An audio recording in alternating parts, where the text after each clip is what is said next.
Sir ஒரு பையன்ட்ட இந்த செய்தியை சொல்றேன், எப்பா எங்க வாப்பா காலத்திலலாம் நான் எங்க வாப்பா உள்ள வந்தா எந்திரிச்சு நிற்போம் மரியாதைக்கா வேண்டி, இல்லை கொஞ்சம் ரூமுக்குள்ள போயிடுவோம் வாப்பா வந்திருக்காகான்னு.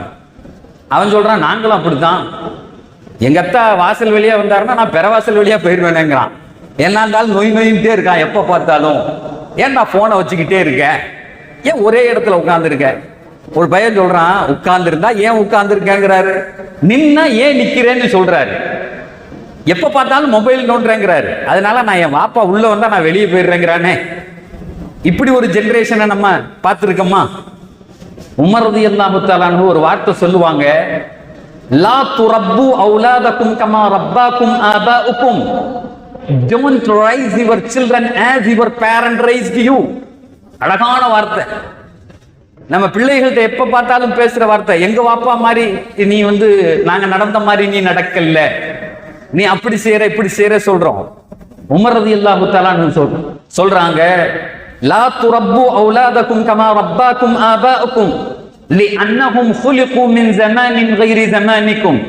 Don't raise your children as your parent raised you, because they were born in the light of digital era. அப்படிங்கிற they were born in the digital era. இன்னைக்கு உள்ள இந்த பிள்ளைகளுக்கு பேரே டிஜிட்டல் கிட்ஸ் அப்படிங்கலாம். ஒரு 1.5 வயசு பிள்ளைக்கு மொபைல கொடுத்தா இப்படி தள்ளி யூடியூப் எடுத்துருது, வயசான ஆளுகளுக்கு தெரியாது. 1.5 வயசுக்குள்ள எப்படி தள்ளுது, அதுக்கு தெரியுது யூடியூப் எங்க இருக்குன்னு, அந்த பாட்டை எடுத்துருது. டிஜிட்டல் கிட்ஸுங்களாம். ஒரு வித்தியாசமான உலகம்.